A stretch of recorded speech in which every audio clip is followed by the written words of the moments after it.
푸근한 모습을 하고 있는 그저 조용한 시골 할머니 영희 씨. 제주 근교 한옥마당에서 새벽마다 빗자루질하며 하루를 시작합니다. 올케 시집 와서 우리 집 떡 본 거 잊지 말아요. 시누이의 구박도 묵묵히 참아내는 삶이었어요. 그런데 그날 우체국에서 온 등기우편 한 통이 모든 걸 바꿔놓았습니다. 지분 27% 우선가구, 남편이 숨겨둔 엄청난 비밀, 수천억 원대 기업의 대주주가 된 순간이었습니다. 하지만 그 뒤에는 가족들의 배신과 언론의 공격이 있었습니다. 올케가 재산을 가로챘어요. 라는 소리와 위조된 유언장까지 등장하며 모든 것을 잃을 뻔한 순간들.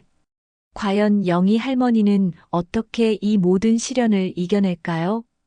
이어서 시청하기 전 잠깐 무료로 할 수 있는 좋아요, 구독 누르시면 김영희 할머니의 재치 있고 감격스러운 이야기가 시작합니다. 조용한 아침의 그림자, 제주 근교의 오래된 한옥마당에 새벽 안개가 살짝 걸려 있었습니다. 70세 김영희는 어김없이 장독대 앞에서 빗자루를 들고 있었죠. 새벽 5시 반, 아직 마을 전체가 잠에 빠져 있을 시간이지만 영희에게는 하루를 시작하는 소중한 의식이었습니다. 빗자루가 마당을 쓰는 소리만이 고요한 새벽을 깨우고 있었어요. 영희는 손등으로 이마에 맺힌 땀을 닦으며 잠시 숨을 고르고 있었습니다. 줄지어 서 있는 항아리들은 아침 햇살을 받아 은은하게 빛나고 있었죠.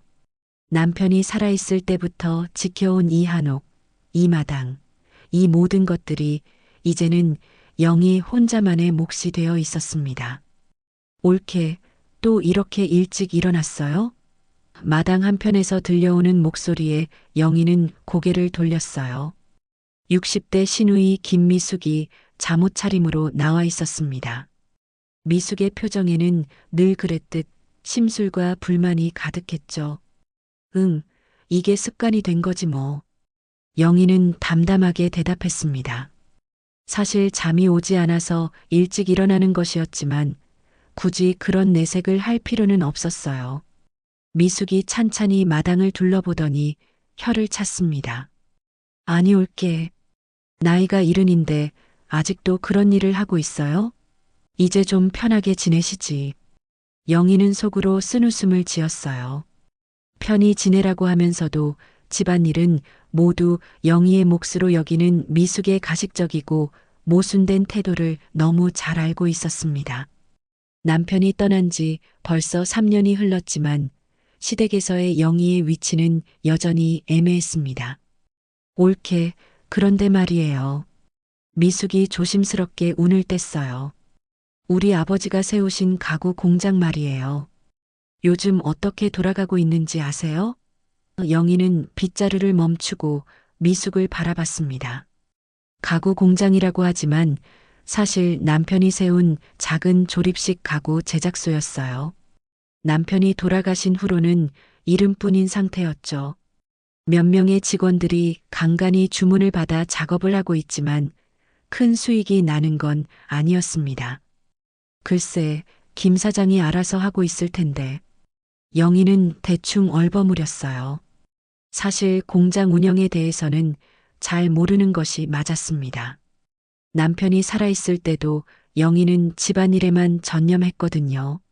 미숙이 한숨을 크게 쉬었습니다. 아이고, 올케는 정말 세상 물정을 몰라요.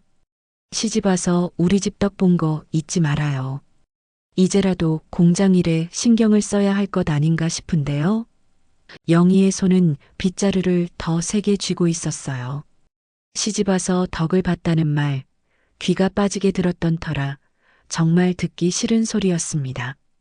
영희가 이 집에 시집 온 지도 벌써 40년이 넘었는데 아직도 그런 말을 듣고 있다니요. 미숙아, 나도 이 집 며느리로 40년을 살았어. 덕을 본 게 아니라 함께 읽어온 거지. 영희의 목소리에는 조용한 단호함이 배어 있었어요. 미숙이 코웃음을 쳤습니다. 함께 읽어왔다고요? 올케는 집안일이나 하면서 살았잖아요. 공장 일은 우리 오빠 혼자서 다 했는데. 그 말에 영희의 가슴이 철렁했어요.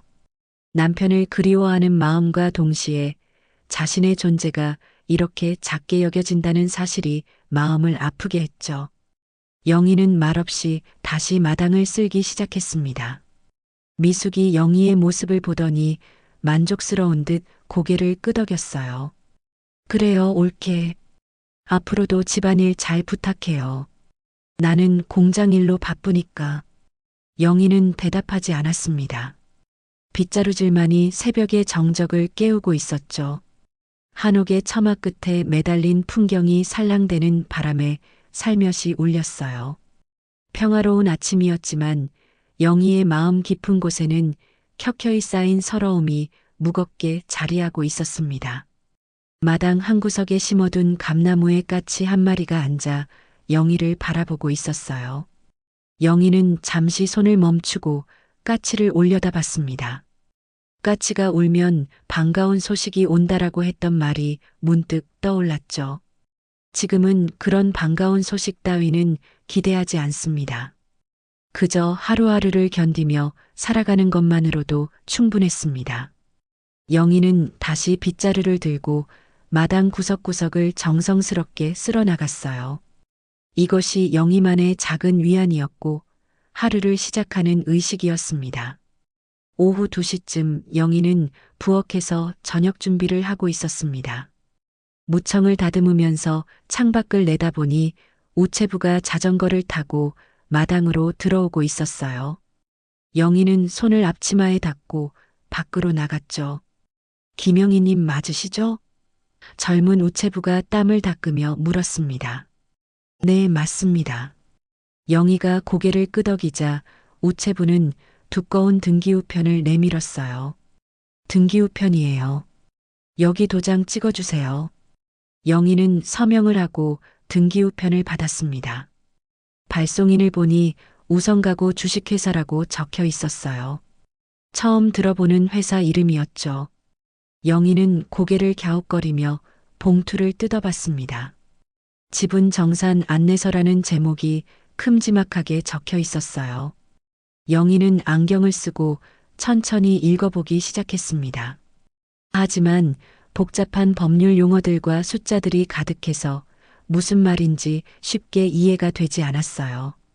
상장 절차가 완료되어 주주님께 지분 정산을 안내드립니다. 라는 문구가 눈에 들어왔습니다. 그 밑에는 고 김정수님의 지분이 김영희님께 승계되었음을 확인하며 현재 보유 지분율은 27%입니다. 라고 적혀 있었죠. 영희의 손이 살짝 떨렸어요. 김정수는 돌아가신 남편의 이름이었거든요. 27%라는 숫자가 무엇을 의미하는지는 정확히 알 수 없었지만 뭔가 중요한 일인 것 같았습니다. 서류를 더 자세히 보니 우성가구라는 회사가 국내 최고의 프리미엄 가구 브랜드라고 소개되어 있었어요. 그리고 맨 아래에는 자세한 상담을 위해 본사로 연락 주시기 바랍니다. 라는 안내 문구가 있었죠. 이상하네. 영희는 중얼거렸습니다. 남편이 운영하던 작은 가구 제작소와 이 큰 회사가 어떤 관련이 있는 걸까요?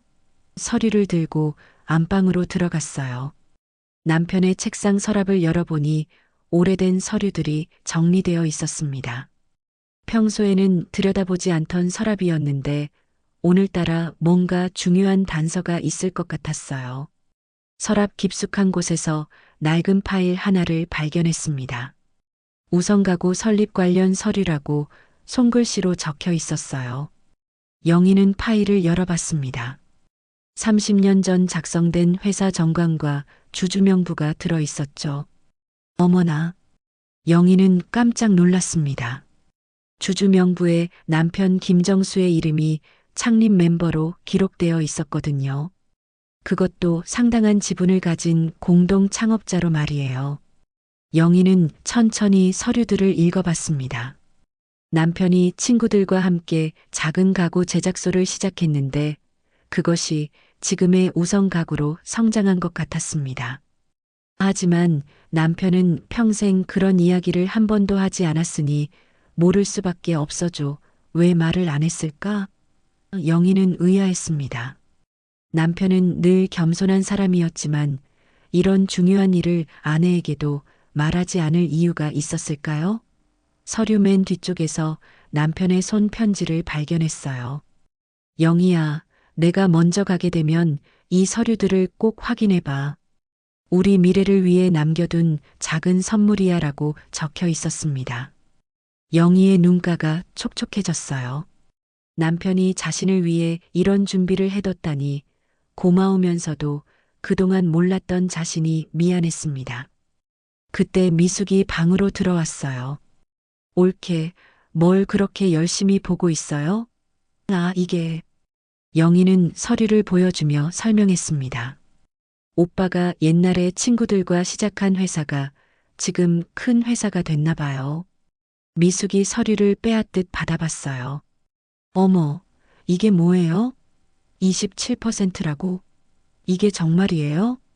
잘 모르겠어요. 내일 서울에 있는 회사에 연락해 봐야겠어요. 영희는 조심스럽게 말했습니다. 미숙의 표정이 급변했어요. 옳게, 이건 우리 가족 전체의 일이에요. 혼자서 결정하면 안 돼요. 그럼 어떻게 해야 할까요? 영희는 순진하게 물었습니다. 일단 나도 함께 가야죠. 이런 중요한 일을 옳게 혼자 처리할 수는 없어요. 미숙의 목소리에는 흥분이 섞여 있었어요. 영희는 고개를 끄덕였습니다. 사실 혼자서는 자신이 없었거든요. 하지만 마음 한구석에서는 이상한 설렘이 일고 있었어요. 평생 집안일만 하며 살아온 자신에게 이런 일이 생길 줄은 꿈에도 몰랐습니다. 저녁 무렵 영희는 마당에 나와 석양을 바라봤어요. 오늘 하루가 지금까지 살아온 70년과는 전혀 다른 의미로 다가왔습니다. 남편이 남겨준 이 뜻밖의 선물이 앞으로 자신의 삶을 어떻게 바꿀지 궁금해졌거든요. 여보, 당신이 이런 걸 준비해뒀다니. 영희는 하늘을 올려다보며 중얼거렸습니다. 고마워요. 서울역에서 내린 영희는 한동안 그 자리에 멈춰 서 있었습니다. 평생 제주를 벗어난 적이 손에 꼽을 정도였는데 이렇게 혼자 서울까지 오게 될 줄은 몰랐어요. 미숙은 갑작스럽게 몸이 아프다며 함께 오지 못했습니다. 강남구 청담동. 영희는 택시기사에게 주소를 알려주며 떨리는 마음을 달랬습니다. 창밖으로 보이는 서울의 풍경이 낯설면서도 신기했어요. 높은 빌딩들과 바쁘게 오가는 사람들, 모든 것이 제주의 조용한 마을과는 너무 달랐죠. 우성가구 본사 건물 앞에 도착했을 때 영희는 잠시 숨을 멈췄습니다. 30층이 넘는 유리 건물이 하늘을 찌를 듯 솟아 있었어요. 건물 앞에는 우성가구라는 간판이 금색 글씨로 빛나고 있었습니다. 정말 이런 큰 회사였구나. 영희는 감탄했어요. 로비에 들어서자 더욱 놀라웠습니다. 대리석 바닥이 거울처럼 반짝였고 천장에는 화려한 샹들리에가 걸려 있었어요. 정장을 입은 직원들이 분주하게 오가고 있었죠. 영희는 자신의 소박한 차림새가 갑자기 초라하게 느껴졌습니다. 실례합니다. 김영희라고 하는데요. 대표님과 약속이 있어서 왔습니다. 영희는 안내 데스크에 있는 직원에게 조심스럽게 말했어요. 접수 직원이 컴퓨터를 확인하더니 밝은 미소로 대답했습니다. 아, 사모님이시군요. 한도윤 대표님께서 기다리고 계십니다. 30층으로 안내해 드릴게요. 엘리베이터에서 30층까지 올라가는 동안 영희의 심장이 빨리 뛰었어요. 이런 높은 곳까지 올라와 본 것도 처음이었거든요. 엘리베이터 문이 열리자 더욱 고급스러운 공간이 나타났습니다. 사모님, 이쪽으로 오세요. 비서가 영희를 대표실로 안내했습니다. 대표실 문이 열리자 40대 후반으로 보이는 남성이 반갑게 일어섰습니다. 사모님, 한도윤입니다. 오랜 시간 뵙고 싶었습니다. 한도윤이 두 손으로 영희의 손을 잡으며 인사했어요. 그의 얼굴에는 진심 어린 존경의 표정이 배어 있었습니다. 아이고, 과분한 인사를. 저는 그냥 시골에서 살고 있는 김영희입니다. 영희는 어색하게 웃으며 대답했어요. 사모님 앉으시죠. 차부터 드시고 이야기하세요. 한도윤이 정중하게 자리를 권했습니다. 한도윤은 영희에게 차를 대접한 후 정중하게 설명을 시작했어요. 사모님, 회장님께서 30년 전에 저희 아버지와 함께 이 회사를 만드셨습니다. 당시에는 작은 가구 제작소였지만 회장님의 뛰어난 안목과 기술력 덕분에 지금의 우선 가구가 될 수 있었습니다. 그런데 남편이 왜 그런 이야기를 안 했을까요? 영희는 궁금했습니다. 회장님은 정말 겸손하신 분이셨어요. 사업이 커져도 늘 항상 뒤에서 묵묵히 지원해 주시기만 하셨죠. 그리고 사모님을 위해 모든 지분을 사모님 명의로 남겨두셨습니다. 한도윤이 서류를 꺼내며 설명했어요. 영희는 서류를 받아봤습니다. 거기에는 자신이 우선 가구의 27% 지분을 소유하고 있다는 내용이 명확히 적혀 있었어요. 그리고 이사회 참여 권한도 있다고 되어 있었죠. 이사회요? 그게 뭔가요? 영희가 물었습니다. 회사의 중요한 결정을 하는 모임입니다. 사모님께서는 대주주이시니까 당연히 참여하실 권리가 있으세요. 한도윤이 친절하게 설명했습니다. 영희는 현실감이 없었습니다. 평생 집안일만 하며 살아온 자신이 갑자기 대주주라니 난감했습니다. 제가 그런 일을 할 수 있을까요? 물론 할 수 있으십니다. 회장님께서 사모님이야말로 이 회사를 지켜나갈 수 있는 유일한 분이라고 하셨거든요. 한도윤의 말에는 확신이 있었습니다. 한도윤은 영희를 회사 곳곳으로 안내했습니다. 디자인실, 제품 전시장, 생산관리실까지 둘러보며 설명해 줬어요. 영희는 마치 꿈을 꾸는 것 같았습니다. 남편이 이런 대단한 일을 해냈다니 자랑스러우면서도 놀라웠어요. 사모님, 다음 주에 이사회가 있습니다. 참석하시겠습니까? 한도윤이 조심스럽게 물었어요. 영희는 잠시 망설였습니다. 자신 같은 사람이 그런 중요한 자리에 나가도 될까 싶었거든요. 하지만 남편이 자신을 믿고 이 모든 것을 맡겨준 것 같아서 용기를 냈습니다. 네, 가보겠습니다. 잘 모르는 것 투성이지만 천천히 배워보겠습니다. 한도윤이 환하게 웃었습니다. 회장님께서 정말 좋아하실 것 같아요. 사모님이 오셔서 저희도 든든합니다. 영희는 그날 오후 제주로 돌아가는 비행기에서 창밖을 내다봤어요. 구름 위로 펼쳐진 풍경을 보니 마치 다른 세계에 다녀온 것 같았습니다. 평생 알지 못했던 남편의 숨겨진 모습을 발견한 하루였어요. 집에 도착했을 때 미숙이 궁금하다는 듯이 달려왔습니다. 올케, 어땠어요? 정말 그런 큰 회사 맞아요? 응, 정말 대단한 회사더라. 영희는 담담하게 대답했어요. 하지만 속으로는 새로운 인생이 시작되는 것 같은 설렘을 감출 수 없었습니다. 영희가 서울에서 돌아온 지 사흘이 지났습니다. 마을 사람들의 시선이 예전과 달라진 것을 느낄 수 있었어요. 우체국, 슈퍼마켓, 어디를 가든 사람들이 수군거리는 소리가 들렸거든요. 김영희 씨가 갑자기 큰 돈을 만졌다면서 서울에 큰 회사 지분을 가지고 있다더라. 영희는 이런 소문들을 애써 무시하려 했지만 마음이 편치 않았어요. 평생 조용히 살아온 자신이 갑자기 이런 관심의 중심이 된다는 게 부담스러웠죠. 그런데 정작 문제는 집안에서 터졌습니다. 목요일 오후 미숙이 사촌 몇 명을 데리고 영희를 찾아왔어요. 평소보다 훨씬 심각한 표정이었죠. 올케, 우리 가족 회의를 해야겠어요. 미숙이 거실에 앉으며 단호하게 말했습니다. 영희는 차를 끓여내오며 불안한 마음을 달랬어요. 무슨 일인데 그래? 올케. 미숙이 갑자기 목소리를 높였어요. 우리 집 가구 공장은 원래 아버지 것이었어요. 오빠가 혼자 만든 게 아니라고요. 사촌 김철수가 끼어들었습니다. 맞아요, 영희 올케. 우리 큰아버지가 처음에 자본금을 댄 건 다 알고 있는 일이에요. 그런데 지금 와서 올케 혼자 다 가져가려고 하면 안 되죠. 영희는 당황했어요. 나는 그런 생각 없어. 다만 남편이 법적으로 남겨준 것뿐이야. 법적으로요? 미숙이 비웃었습니다. 올케는 평생 집안일만 했잖아요.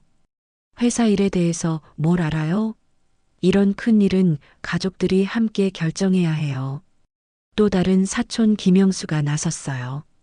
영희 올케, 솔직히 말하면 올케가 시가의 재산을 가로채는 것 같아 보여요. 마을 사람들도 다 그렇게 생각하고 있고요. 영희의 얼굴이 붉어졌습니다. 가로채다니, 그게 무슨 말이야? 남편이 합법적으로 내 이름으로 해둔 거라고. 그래도 의리상 그런 게 어디 있어요? 미숙이 감정을 섞어 말했어요.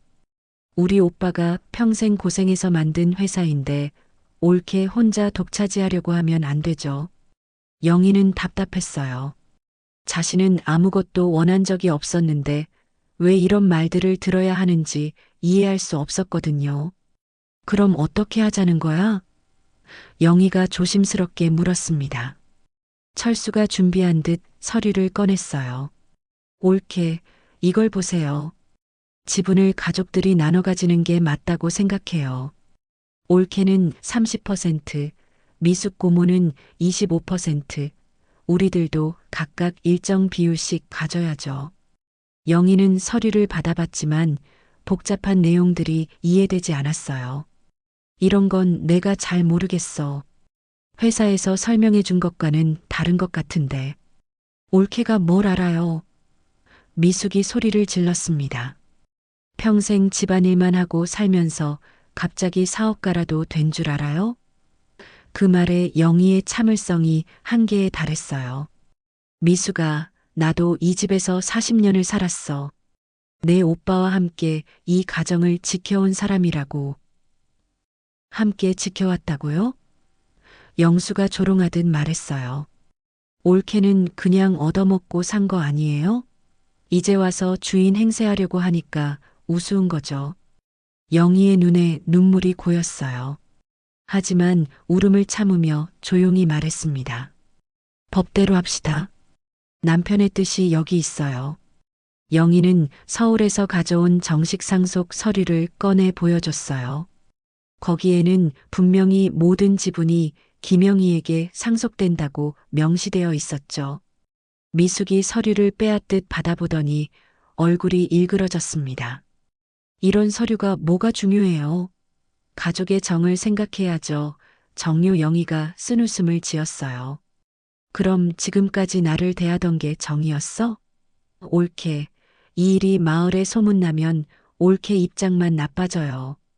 사람들이 올케를 욕심쟁이라고 생각할 거예요. 영희는 마음속으로 생각했어요.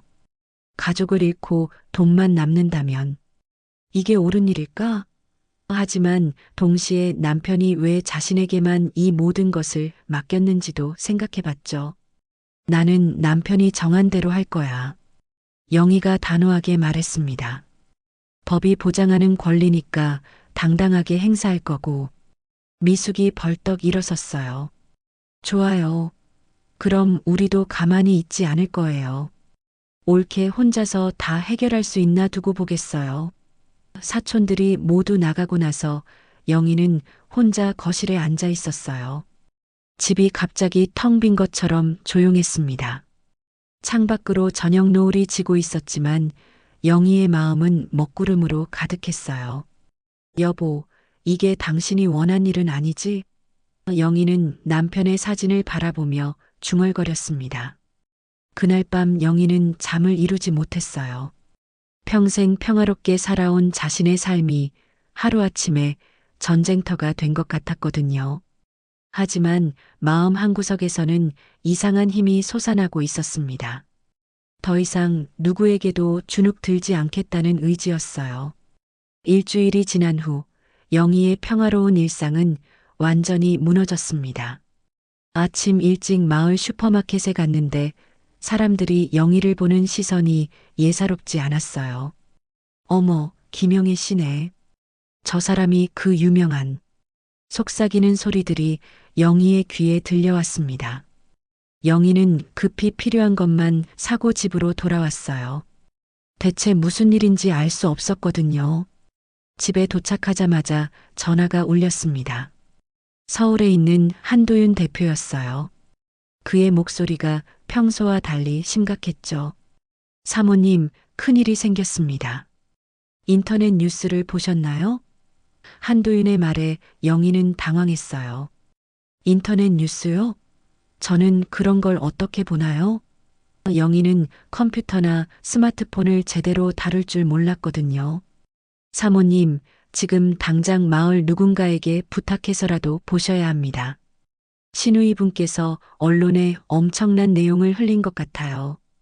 영희는 급히 옆집 젊은 며느리에게 부탁해서 인터넷 기사를 확인했어요.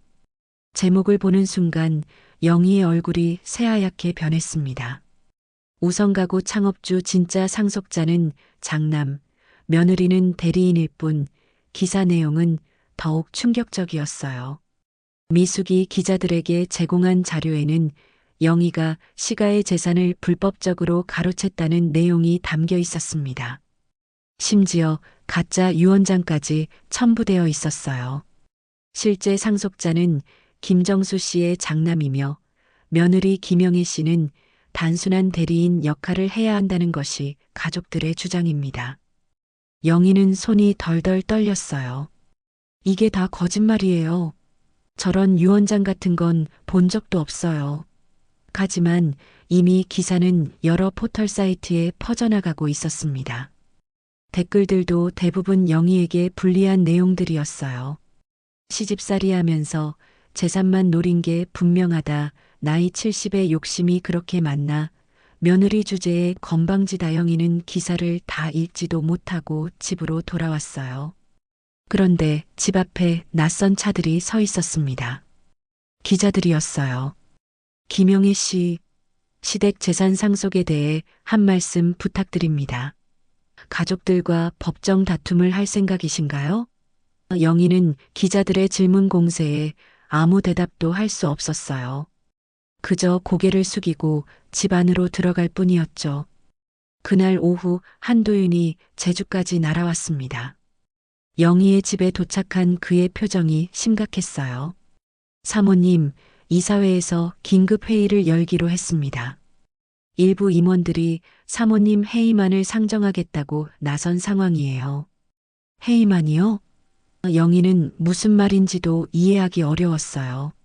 네, 사모님을 이사회에서 제외하고 지분을 다른 가족들에게 분배하자는 아닙니다.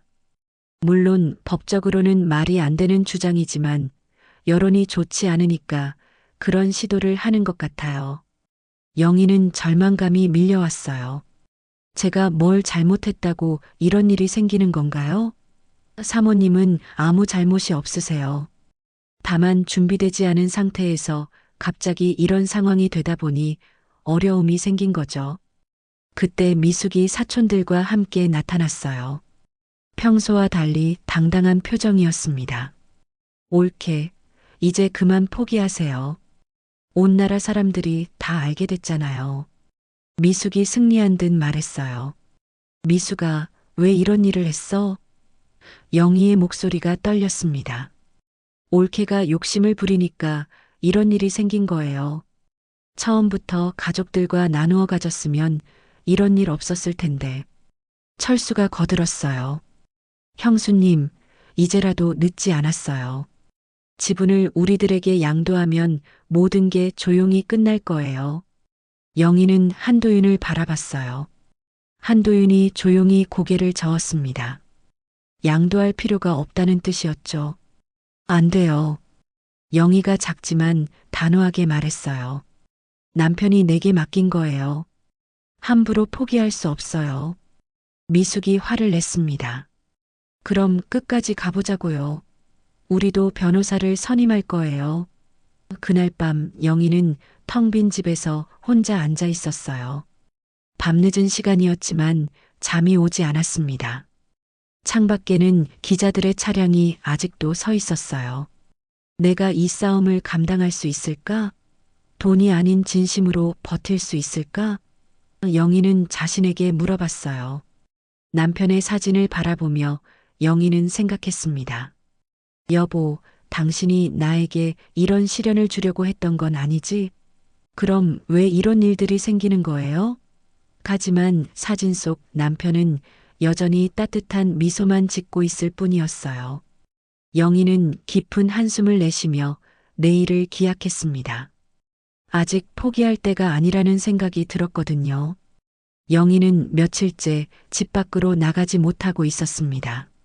기자들과 마을 사람들의 시선이 부담스러워서 하루 종일 집에만 있었어요. 한도윤은 서울로 돌아가 법적 대응을 준비하고 있었고, 영희는 혼자서 이 모든 상황을 견뎌내야 했죠. 그날 오후 영희는 정신을 정리하기 위해 남편의 방을 정리하기 시작했어요. 평소에는 손대지 않던 남편의 개인 물품들을 하나씩 살펴봤습니다. 옷장 깊숙한 곳에서 낡은 목함 하나를 발견했어요. 목함을 열어보니 남편이 쓴 편지들과 일기장, 그리고 오래된 사진들이 들어 있었습니다. 영희는 조심스럽게 편지 한 장을 꺼내 읽어봤어요. 남편의 친필로 자신의 이름이 적혀 있었거든요. 영희야, 내가 이 편지를 쓰는 건 혹시 내가 먼저 떠나게 될 때 힘든 상황이 있게 되면 이렇게 하도록 해. 영희의 눈가가 촉촉해졌어요. 남편이 자신을 위해 이런 편지까지 남겨뒀다니 고마우면서도 그리웠습니다. 당신이 우리 가문을 품어줄 유일한 사람이라는 걸 나는 알고 있어. 미숙이나 다른 가족들은 돈만 생각하겠지만 당신은 다르잖아. 돈보다 중요한 건 당신의 따뜻한 마음이라는 걸 모두가 알게 될 거야. 영희는 편지를 읽으며 남편의 마음을 이해하기 시작했어요. 남편이 왜 자신에게만 모든 것을 맡겼는지 이제야 알 것 같았습니다. 편지 뒷장에는 더 중요한 내용이 적혀 있었어요. 만약 가족들이 재산 때문에 다툰다면 당신은 흔들리지 말고 내 뜻을 따라주었으면 해. 이 재산은 가족을 위한 게 맞지만 그건 서로 미워하며 나누는 게 아니라 사랑으로 하나가 되는데 쓰여야 한다고 생각해. 영희는 편지를 다 읽고 나서 깊은 숨을 내쉬었어요. 남편의 진심을 알고 나니 마음이 한결 편해졌습니다. 싸움의 목적이 재산이 아니라는 걸 깨달았거든요. 남편이 지키려 한 건 가족의 품격이었구나. 영희는 중얼거렸어요. 그때 또 다른 편지를 발견했습니다. 이건 미숙에게 쓴 편지였어요. 영희는 잠시 망설이다가 읽어봤습니다. 미숙아, 내가 이 편지를 읽는다면 아마 내가 세상을 떠난 후일 거야. 내게 미안한 마음이 있어서 이 편지를 써둔다. 우선 가구 지분을 영희에게만 물려주는 건 내가 못나서가 아니야. 다만 영희가 우리 가족 전체를 생각할 수 있는 사람이라고 믿기 때문이지. 영희는 놀랐어요. 남편이 미숙에 대해서도 이런 마음을 가지고 있었다니. 미숙아, 내가 영희와 다퉜으면 먼저 사과해. 그리고 영희의 결정을 믿어줘. 영희는 우리 가족을 배신할 사람이 아니거든. 편지를 다 읽은 영희는 복잡한 마음이 들었어요. 남편이 미숙까지 생각해서 이런 편지를 남겼는데 정작 미숙은 그런 마음을 모르고 있었거든요. 영희는 남편의 일기장도 펼쳐봤어요. 회사를 키워가는 과정에서 겪었던 어려움들이 자세히 적혀 있었습니다. 그리고 영희에 대한 고마움과 사랑의 마음도 곳곳에 표현되어 있었어요. 영희 덕분에 집에서만큼은 평안하게 지낼 수 있다. 회사 일이 아무리 힘들어도 영희가 있어서 버틸 수 있어. 영희는 욕심이 없는 사람이야. 그래서 더 믿을만 하지. 내가 번 돈을 함부로 쓰지도 않고 항상 가족을 먼저 생각해. 일기를 읽으면서 영희는 남편이 자신을 얼마나 믿고 사랑했는지 새삼 깨달았어요. 그리고 왜 이런 큰 책임을 자신에게 맡겼는지도 이해가 되었습니다.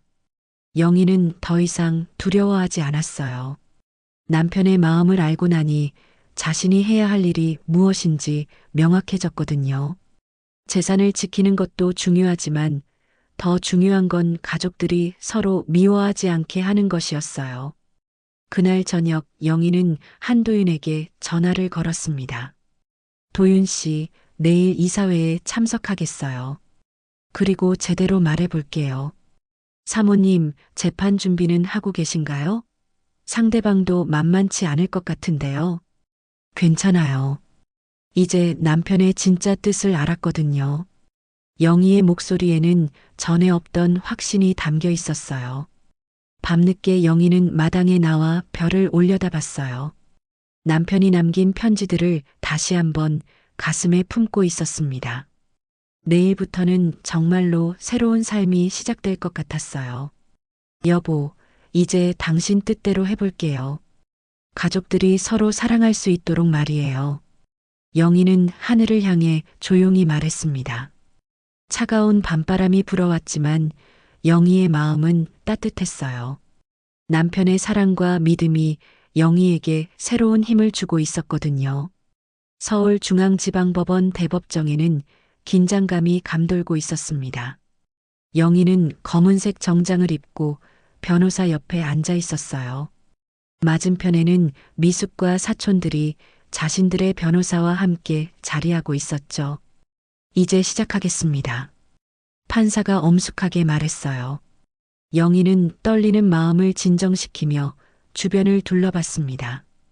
방청석에는 기자들과 우선가구 임직원들이 앉아 있었어요. 한도윤도 걱정스러운 표정으로 영희를 바라보고 있었죠. 미숙 측 변호사가 먼저 입을 열었습니다.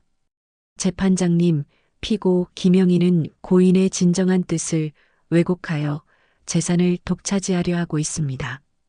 저희가 제출한 유언장을 보시면 실제 상속자는 장남이라는 것이 명확합니다. 변호사가 제출한 유언장에는 김정수의 서명과 도장이 찍혀 있었어요. 하지만 영희는 그런 유언장을 본 적이 없었습니다. 저런 유언장은 가짜예요.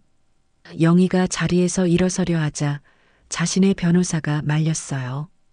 영희 측 변호사가 반박했습니다. 재판장님, 원고 측이 제출한 유언장은 위조된 것입니다. 저희는 이를 입증할 확실한 증거를 가지고 있습니다. 그때 법정 뒤쪽 문이 열리며 한 남자가 들어왔어요. 국과수 감정관이었습니다. 그의 손에는 두꺼운 파일이 들려 있었죠.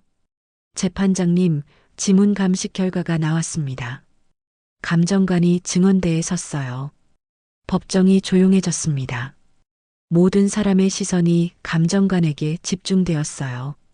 원고 측이 제출한 유언장의 지문을 분석한 결과 고인 김정수 씨의 지문과 일치하지 않습니다. 또한 종이와 잉크의 성분 분석 결과 작성 시기도 고인이 생존해 있던 시기와 맞지 않습니다. 법정이 술렁였어요.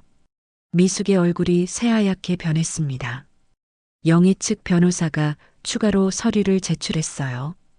재판장님, 이것은 고인이 생전에 공증사무소에서 공증받은 정식 유언장입니다.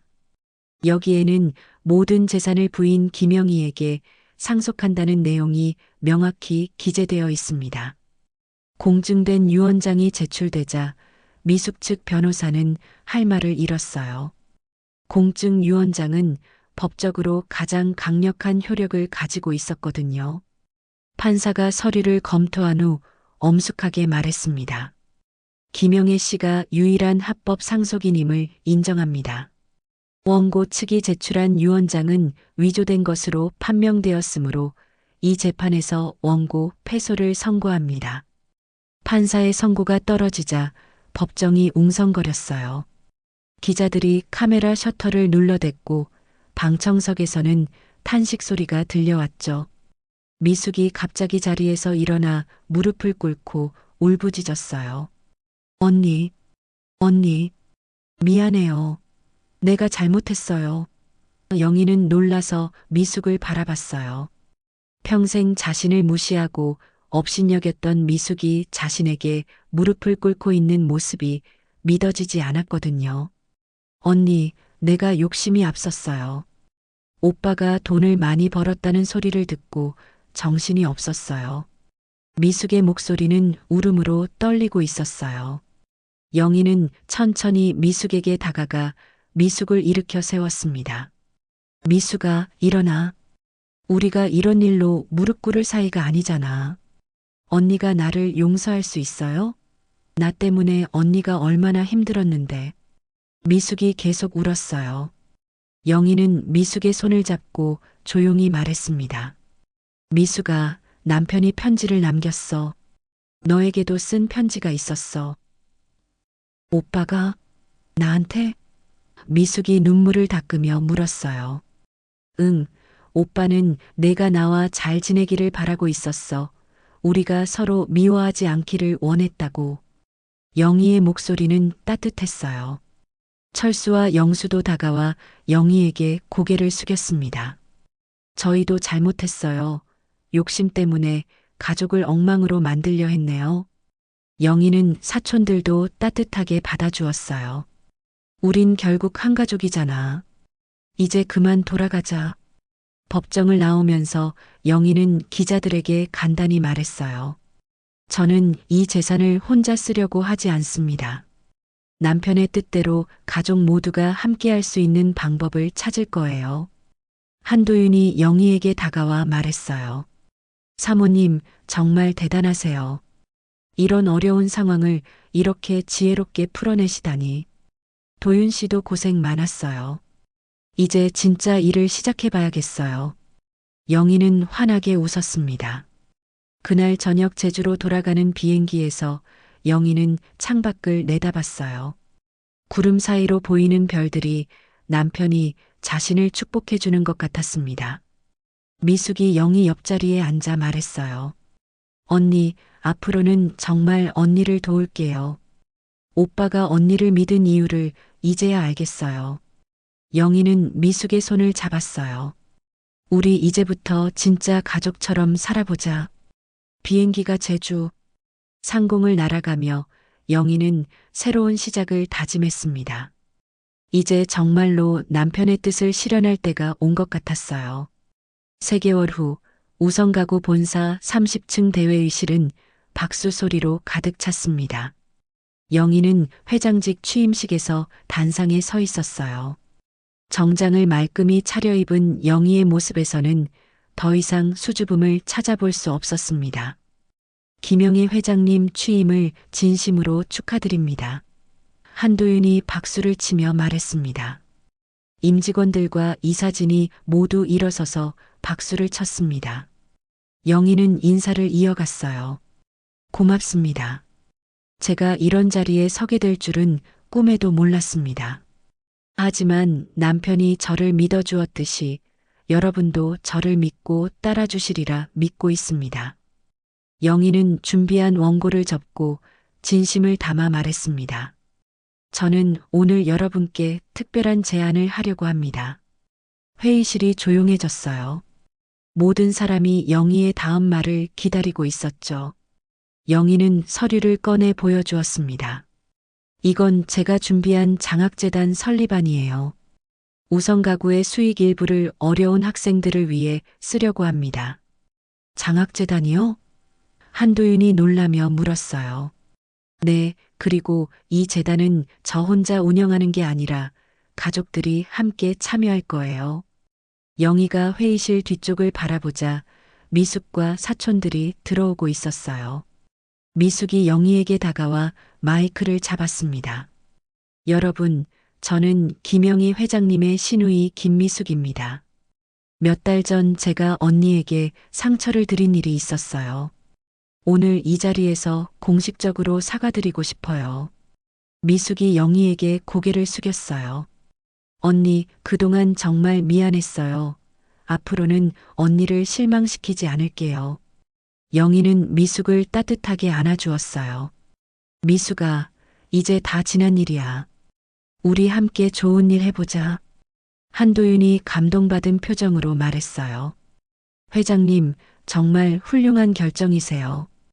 회사 차원에서도 적극 지원하겠습니다. 영희는 임직원들을 둘러보며 말했습니다. 돈은 우리 모두가 나눈 사랑의 씨앗이어야 한다고 생각해요. 남편도 분명 이런 뜻이었을 거예요. 그날 오후 영희는 제주로 돌아왔어요. 공항에서 마을 사람들이 꽃다발을 들고 기다리고 있었습니다. 몇 달 전 곱지 않은 시선을 보내던 사람들이었는데 이제는 모두 환한 미소로 영희를 맞아주었어요. 영희 씨, 우리 마을의 자랑이에요. 장학재단 소식 들었어요.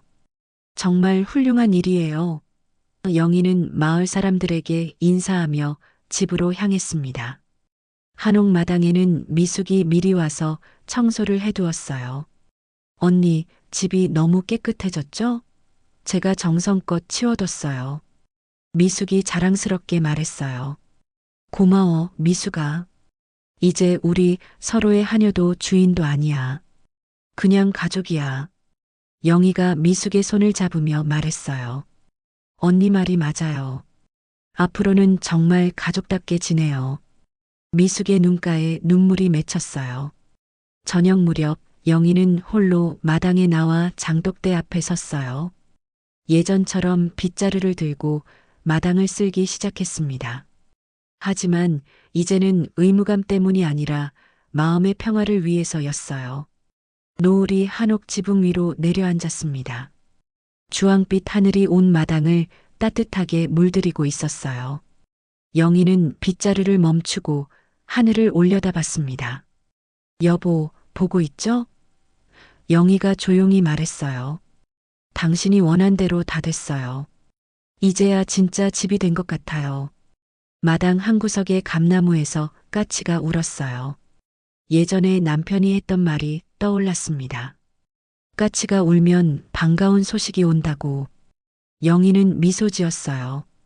이제는 정말 반가운 소식들만 있을 것 같았거든요.